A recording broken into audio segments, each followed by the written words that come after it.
백성이 사람의 시체를 만지면 일주일 정도 부정하죠. 그 부정에서 깨끗해 하려면 시체를 만진 날부터 셋째 날, 일곱째 날 두 번을 걸쳐서 제물로 씻어야 합니다. 시체를 만지고 정결 예식을 거행하지 않았다면, 거치지 않으면 그 사람은 이스라엘에게서 끊어지게 됩니다. 이처럼 죄와 부정을 그리스도의 십자가 보혈로 깨끗하게 씻지 않는다면 우리는 하나님께 제대로 예배할 수 없습니다. 사람의 시체를 만진 사람은 정결하게 하는 물로 자신을 정결하게 해야 하는데요. 사람의 시체를 만졌을 때 며칠 동안 부정한지 11절 같이 읽겠습니다. 사람의 시체를 만진 자는 이래 동안 부정하니라. 7일이죠. 7일 동안 부정하게 됩니다. 부정한 짐승을 만졌을 경우에는요. 옷을 빨고 저녁까지 기다리면서 정결에 이르는 시간을 기다려야 했습니다. 사람의 시체를 만질 경우에는 7일. 사람의 시체를 만졌을 경우에는 짐승의 사체를 만졌을 때보다 정결에 이르는 시간이 훨씬 더 길다라는 걸 알 수 있겠죠. 이는 사람의 생명이 짐승의 생명과는 비교할 수 없을 정도로 더 귀하기 때문입니다. 시신을 만진 자가 부정하다라는 것은 역설적으로 하나님은 거룩한 분으로서 생명 가운데 계신다라는 걸 반증합니다. 창조주 하나님께서 생명의 근원이시기에 생명에 가까운 것을 정하다고 하며 사망에 가까운 것을 부정하다라고 한 것입니다. 즉 하나님은 창조주로서 생명과 거룩의 근원이 되십니다. 그러므로 백성이 거룩하신 하나님 앞에 나아가려면 반드시 그의 죄와 부정의 문제를 해결해야 하는 것이죠. 그러면 사람의 시체를 만진 사람은 어떻게 정결해질 수 있을까요? 먼저 12절 같이 읽겠습니다. 12절 그는 셋째 날과 일곱째 날에 제물로 자신을 정결하게 할 것이라. 그리하면 정하려니와 셋째 날과 일곱째 날에 자신을 정결하게 하지 아니하면 그냥 부정하니. 17절부터 19절도 읽겠습니다.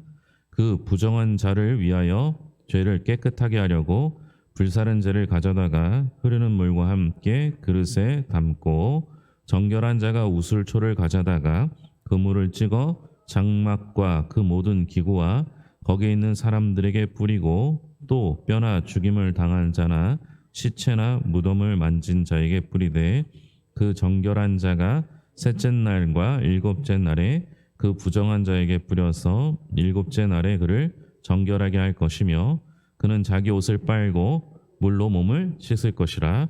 저녁이면 정결하리라. 아멘.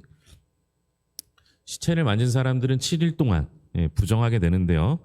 그 기간 동안에 셋째 날과 일곱째 날에 정결하게 하는 물을 몸에 뿌려 정결해질 수 있습니다. 근데 이 잿물은 보통 물이 아니라 부정을 씻어 정결하게 하는 물인데요. 어떤 사람이 시신을 만지면 정결한 자가 우슬초를 가져다가 그 물을 찍어 장막과 기구에 뿌리고 셋째 날과 일곱째 날에 부정한 자에게 뿌리고 옷과 몸을 씻어서 정결하게 해야 합니다. 사람의 시신을 만진 자는 짐승의 시체를 만진 자보다 훨씬 더 복잡하고 긴 과정을 통해 다시 정결해질 수 있는 것이죠. 정결하게 하는 물은 그럼 어떻게 만드냐? 우리 17절 읽었죠?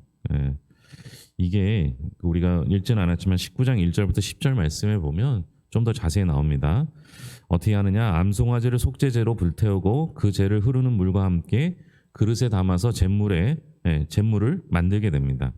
그러니까 정결하게 하는 물은 다음과 같이 특별한 방식으로 만들어지는데요. 흠이 없이 온전하며 아직 멍에를 매지 아니한 붉은 암송아지를 진영 밖으로 끌고 가서 잡은 다음에 그 피를 회막 앞에 7번 뿌리고 그 가죽과 고기와 피와 똥까지 진영 밖에서 불사른 후 태우고 남은 재를 가져다가 흐르는 물과 함께 그릇에 담아서 부정을 깨끗하게 하는 물로 만듭니다. 레위기에 의하면 숫송아지를 잡아 그 피를 성소의 휘장 앞에 7번 뿌립니다. 그리고 숫송아지의 가죽과 그 모든 고기와 똥을 진영 밖에서 불사르죠. 이는 기름 부음을 받은 제사장과 온 회중을 위한 속죄 제사와 같습니다.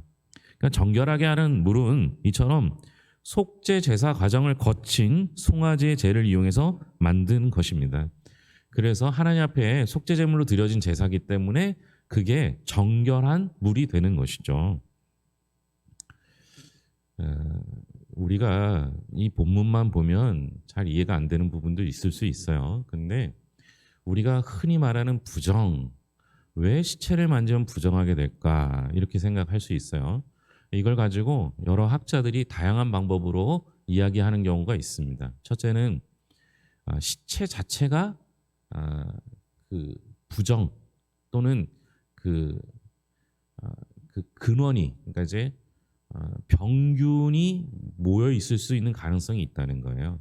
그래서 7일 동안 격리함을 통해서 그 병균이 전파되는 걸 막으려는 용도도 있다, 이렇게 얘기하는 경우도 있어요.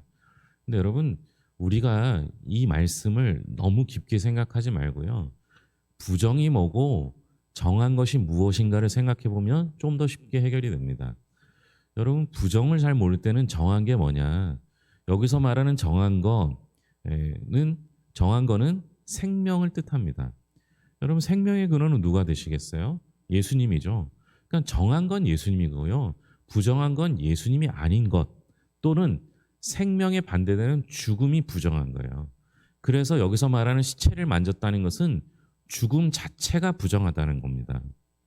그러니까 우리는 생명의 근원 대신 예수님과 함께 잇대어 살면은 정하게 살 수 있는데 자꾸만 예수님으로부터 멀어지면 생명에서 멀어지고 죽음으로 가까워지기 때문에 점점 더 부정한 자가 된다. 이렇게 생각하면 아주 간단하게 해결됩니다. 여러분, 우리는요, 우리의 습관과 관습이 죽음에 가까워져서는 안 됩니다. 부정 쪽으로 가면 안 되는 것이죠. 여기서 말하는 부정은 죽음이라고 말씀드렸잖아요. 생명에 반대되는 쪽으로 가는 행동들은 자꾸만 버려야 합니다. 우리의 습관 중에 그런 게 있을 거 아니에요. 내게 해가 되고 악이 되는 것들, 그런 것들은 습관으로부터 멀어져야 합니다. 그 기간을 최소 7일로 잡은 거죠. 그리고 중간에 잊지 않게 하기 위해서 정결의 물로 씻은 것. 그래서 내가 죽음으로부터 멀어져서 생명으로 가는 과정에 있음을 기억하게 하는 용도로 사용하신 겁니다. 하나님이 부정하다고 한 건 부정한 거예요. 이걸 더 이상 어떻게 설명하려고 하면 그 근본, 그 근원의 이유에서 자꾸 멀어지게 돼 있습니다. 주님이 싫어하는 건 안 하면 되는 거고요. 주님이 좋아하는 건 하면 되는 거예요. 간단하게 생각해서 이렇게 이해하시고 우리의 습관을 고치는 것, 또 그런 것을 고치기 위해서 내 나쁜 습관으로부터 7일 정도 격리해 보는 것, 이것도 생각해 볼 필요가 있습니다. 여기서 정결하게 하는 물은 일회성입니다. 우리가 구약에 나온 제사들은 전부 일회성이에요. 죄를 지으면 제사를 드려서 속죄와 속건을 하게 되는데요. 그 죄에 한해서입니다.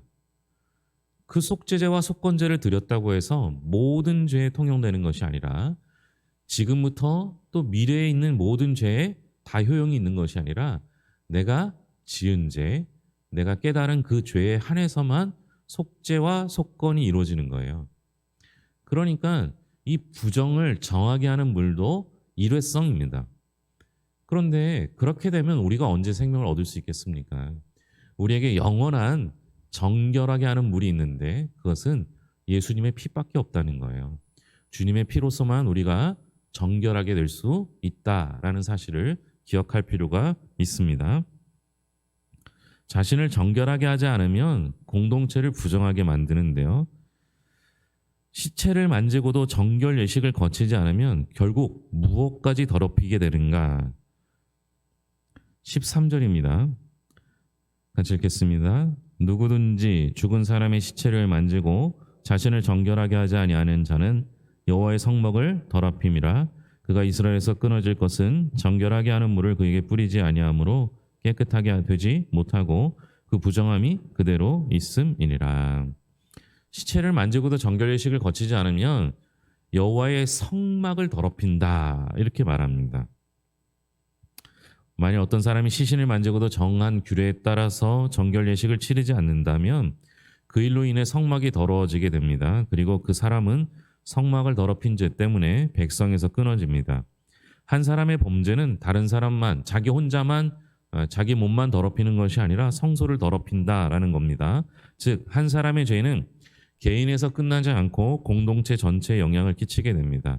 그러므로 한 개인이 죄와 부정에 노출되었을 때는 공동체는 이것을 대충 넘겨서는 안 되죠. 공동체 예배에 참여하는 모든 성도는 자신을 돌아보아 정결의 과정을 거쳐야 합니다. 그래야 거룩하신 하나님 앞에 예배자로 바로 설 수가 있죠. 오늘날 성도가 예수님의 십자가 앞에 자신의 죄와 부정을 자백함으로써 모든 불의에서 깨끗해지는 은혜를 체험할 수 있게 되는 겁니다. 부정한 사람이 정결의 의무를 지키지 않으면 어떤 형벌을 받는가? 20절 같이 읽겠습니다.